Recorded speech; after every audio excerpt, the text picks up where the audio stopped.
we've got to talk about AOC and the Democrat Party today because there is a Democrat Party civil war going on right now, and it is pretty interesting to watch play out. And I want to dive into a little bit of that. And the main focus of today is Alexandria Ocasio-Cortez. Because as of right now, if the election were to be tomorrow, AOC would probably be the Democrats' nominee. I know, it's crazy to say, but genuinely, she would probably be the Democrat Party's nominee. So with that being said, let's dive in. There has been a change in the tide for New York Democrats. A Siena College poll shows Congresswoman Alexandria Ocasio-Cortez is the most popular Dem in the state. And for the first time, Senator Chuck Schumer sinks to 39% favorability amongst voters, a two-decade low for the Senate's top Democrat. Kayleigh McEnany joins us now. I think a few things are happening. One, Schumer's been here a long time, and people are like ready for something new. Like the stick is old. Two, I think that he is seen as part of the Biden cover-up, and that is not good, and part of the group that basically lost again to Donald Trump. Yeah, and he made that deal with Republicans, obviously, that really put him underwater with progressives. So he's not up for re-election until 2028. She could try to unseat him, but I really think she has her eye on something bigger. I think she looks at running for president and taking the mantle from Bernie Sanders. You know, Nate Silver said that he thinks she could be the pick. She definitely, if you look at YouGov, among Democrats, 61% favorable. That puts her at the highest favorable of any Democrat who hasn't run for president. But that's among Democrats. She repels the very voters that the party repelled in 2024, centrist, independents. So you can win a primary, perhaps. That's still a big haul. But winning a general election is a much different thing. But I would watch out for her. I mean, she's pulling in tens of thousands of people. And raising a lot of money. Yes, quarter one, 2 times any other quarter amount she'd raised at $9.6 million. And that, she was already a prolific fundraiser. She's out raising herself now. You're very right about the Schumer deal from 2 months ago. That really, it was like a dagger in the heart of a lot of Democrats and progressives especially. Financial Times, here's the data right now about the movement of the Democratic Party. Put it on screen right now. You see the percentage of those who moved further to the left, all right? I want you to focus on the net percentage support for increasing or cutting immigration. Look at that. Holy cow. You know, it's no shock that there's a major shift in 2008. We know who was president then, and look where it went. I mean, just way left. Way left. And even over here, right? This started back here, moving, shoo, and just absolutely took off. Took off under Obama. Look at that. Just super far left. Incredible. Absolutely incredible. Screen right, that's moved 40 points. Wow.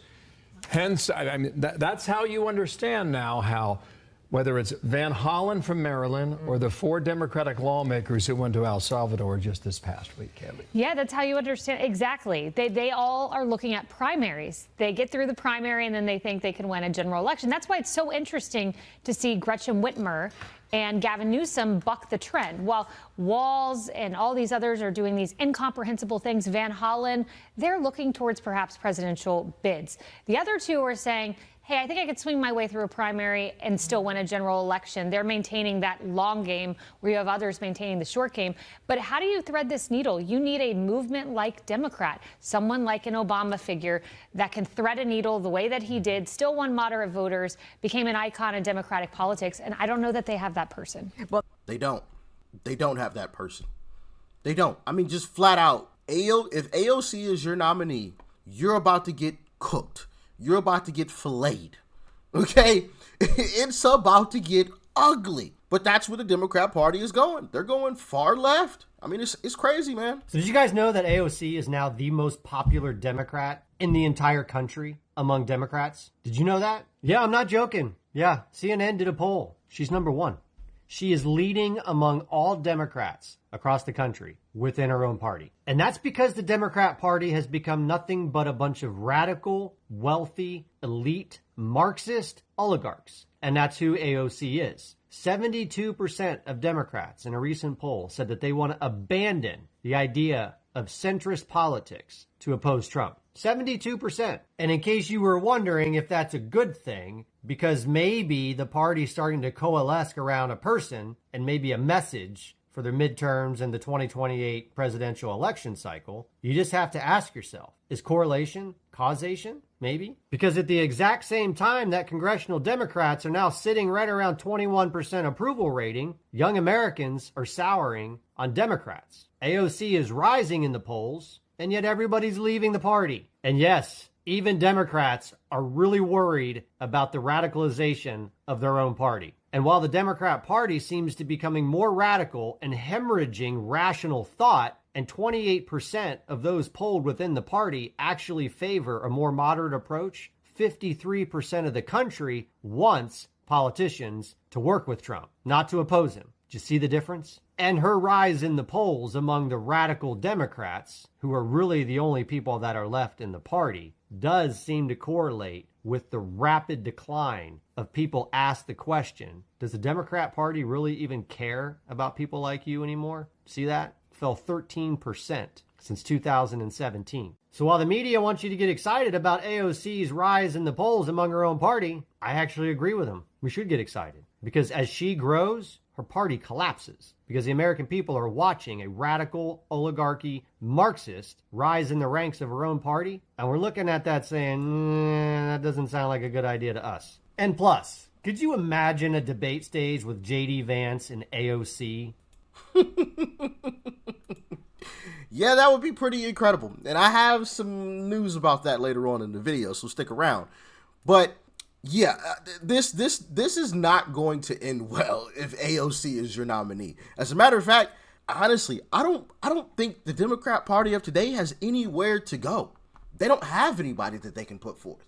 They've lost everything.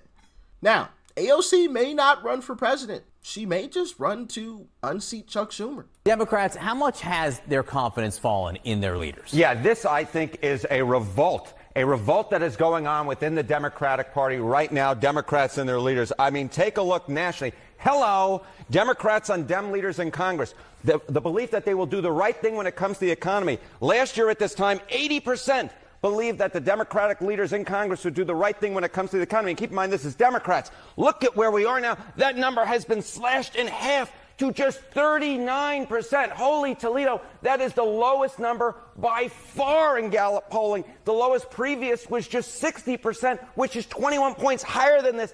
Democrats hate what their congressional leaders in Washington are doing right now on the key issue of the day, the economy, and their confidence has fallen through the floor, Mr. Berman. All right, Democrats, how much has their confidence? Yeah, this isn't going to go well for Democrats. But AOC is literally campaigning right now. And I've talked about that in a previous video because they got caught, of course, faking the crowd size, which I think they're continuing to do, but literally campaigning. It's not campaign season, not even close, but that's exactly what she's doing. You know, Idaho, I am so touched being here. I'm a girl from the Bronx. To be welcomed here in this state, all of us together, seeing our common cause, this is what this country is all about. Don't let them trick us into thinking we are enemies. Don't let them trick us into thinking we can be separated into rural and urban, black and white and Latino. We are one. Alexandria, they told us this was a conservative state. They got it wrong. And Idaho, I know that looking around here, it can feel impossible for Republicans out here to be defeated. That's not true. It's simply not true. And from the waitress who is now speaking to you today from this podium, I can tell you, impossible is nothing. And as Alexandria just said, when we stand together, when we do not allow them to divide us up, there is no stopping us. Miracles. Okay, that's enough of that. All right. Literally dropping campaign ads. I mean, like, campaign videos, I should say. Wild stuff. But I think ultimately, Chris Cuomo laid it out best. I couldn't have said it any better. Check it out. AOC has done nothing meaningful in Congress. She's done it all on social media. and she's one of your leading names in who's going to be president? Do you not get this concept of 80-20? She's an 80-20 loser all day long. Why? She is clearly catering to a minority. She's her own version of MAGA. She's looking for an outraged enclave. She's not about the majority. She's not about consensus. She's not about solutions. She wants government to give you everything. She's a socialist in a capitalist society. What are you thinking? And to that point, I want to show y'all this. This is from Atlas Intel, okay? So the most accurate pollster, Atlas Intel. Check this out. Now, this is just favorability. J.D. Vance versus AOC. J.D. Vance plus 10. Plus 10. And J.D. Vance isn't out here campaigning, right? He out here chilling, okay? Not chilling, but he's kind of behind the scenes a bit, okay? AOC is literally traveling across the country, dropping campaign videos, and doing all types of things, but she's still down. So, I mean, she's literally out here, fight the oligarchy, but she's flying on private jets. I mean, she literally said this.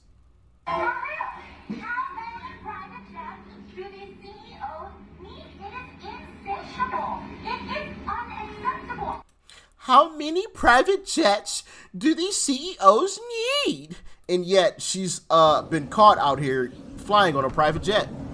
Look, hey AOC, how you doing? How's that private jet? How is it? On your Fight the Oligarchy tour, okay? Fight the oligarchy. Fight the rich. Tax the rich. But I'm gonna fly around on my private jet. Not to mention, climate change, but you're flying around on a private jet. Okay. And you think you're about to win? As a matter of fact, you know what? I'm cheering on AOC, okay? I want her to be the Democrat nominee because then it guarantees that we're going to win. It guarantees we're going to win. AOC is super far left. Chris Cuomo said it best. She is the epitome of the 80-20 loser. She's always going to be on the 20 while we're always going to be on the 80, and she's going to lose every single time. Every single time. And I love it. So, hey, let's go AOC. Let's go. I'm cheering for you, girl. I'm cheering for you. I'm cheering for you. Fight on. Fight on. Fight the oligarchy. Fight Uncle Trump. Fight them all. Yeah, you stick it to him, all right, AOC? You stick it to him. Don't let anybody tell you anything different. You're on the right track. Anyway, y'all let me know your thoughts and your opinions on this. Thanks for tuning in as always. Peace and love. I'm out.